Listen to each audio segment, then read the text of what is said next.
Dr. Narayan Subhani, principal, and all the dignitaries over here. I just would like to mention three, four points. Four points I just would like to mention here. I'm not here for a long speech.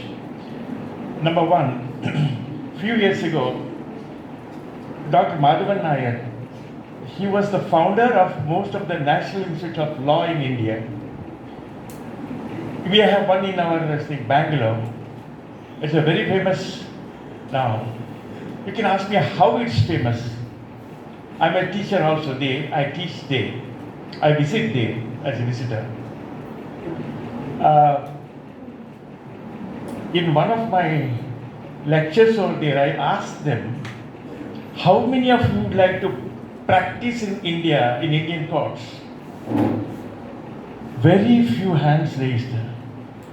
I was wondering, crores and crores of rupees is being spent by Government of India.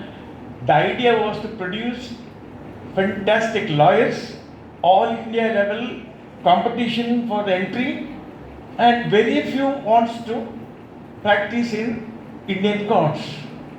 Then what exactly they are doing? They are aiming it. It's only to enter MNCs, multinational companies. Is it for that the government fund has to be utilized? Well, that's my question. Just think about it. And Dr. Madhavan Nair, I told, see, he wanted me to speak to, because here in Human Rights Protection Foundation for the last 42 years, I am connected to this college for the last 42 years. I'm not a lawyer.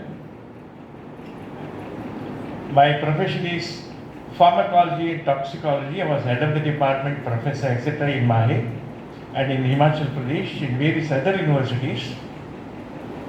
That's my profession, and law is my passion.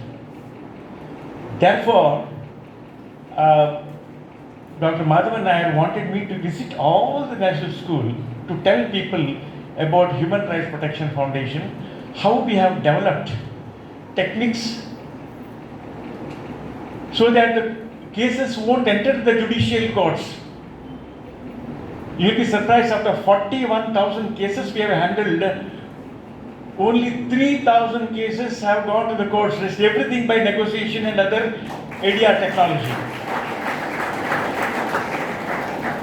After third visit to my national school, I told Professor Madhavan, please excuse me, sir. I want to tell something to the people who are not interested in this at all, Indian courts. What should I do there? I didn't want to waste my time. They were interested only in patent acts. They were asking me, because I have done a lot of work on Patents Act. They are not interested in anything, how to help the Indian clients, Indian petitioner. They are not interested. Therefore, I stopped going there. This is one. This is my only observation. The second one is still interesting. Karnataka government requested me, Mahila Makkala Kalyana Ilake requested me, you please visit all the district courts of Karnataka and tell them about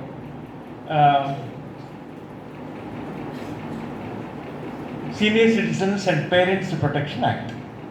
It was newly introduced in 2007, but till 2013, nobody knew about it. That's why I say, 2013 onwards, when more and more reports started coming, youngsters throwing the parents out, grabbing their property, etc. So now, judiciary also wanted to see, because this particular court, Protection Act, is a court, it's a tribunal, and it's headed by a revenue official.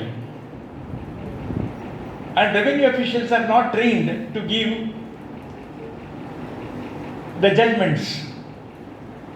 So they do a lot of mistakes there in pronouncing the judgment. And lawyers used to encash and go to the High Court.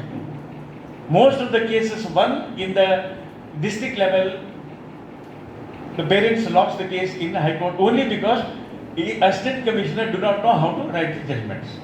So Karnataka government asked me to write a book on how to pronounce the judgment. That also I wrote. But unbelievably, part of it, when I visited most of the courts,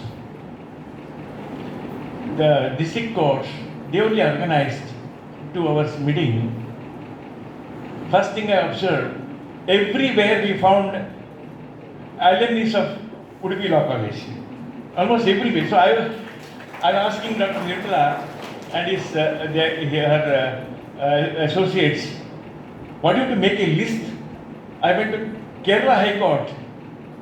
There also one of the judges is from Vaikunta Balika Law College. So therefore, these are the successful people who have been presiding officers in various courts. I just would like to request that to make a list of these people. At least we can, some of the, 65 years old organization, institution. So therefore, we have retired judges also belong to these institutions. I know them. So this is the second observation I make. And the third one, see, in 1940 we thought of having Balekadar Vedike, that's a consumer organization and a human rights organization in Udupi. KK Pai was the first person to request me come to the law college. That's for the first time I entered the law college. I was not a student even. I was assistant professor in pharmacology department in Kasturba Medical College. He asked me whether we can have a consumer organization. Consumer Protection Act came in 1986. This is I am talking about 1980. So he said, is it possible to have a small? The meeting was held in law college. At that time it was Udupi Law College, not Vaikunta Balika Law College. So we thought we'll do something about it. And then, for the first time I heard one law minister, Stephen, he is from Kerala, he spoke to parliamentarians in New Delhi and he was telling 3 crores 25 lakhs cases are pending in the Indian courts. I searched in the Google also. Prior to that I am not getting any figures. But for the first time in 1980, since the law minister himself expressed this, I think I can take it as official. So here in meeting, the first objective being framed was we will help people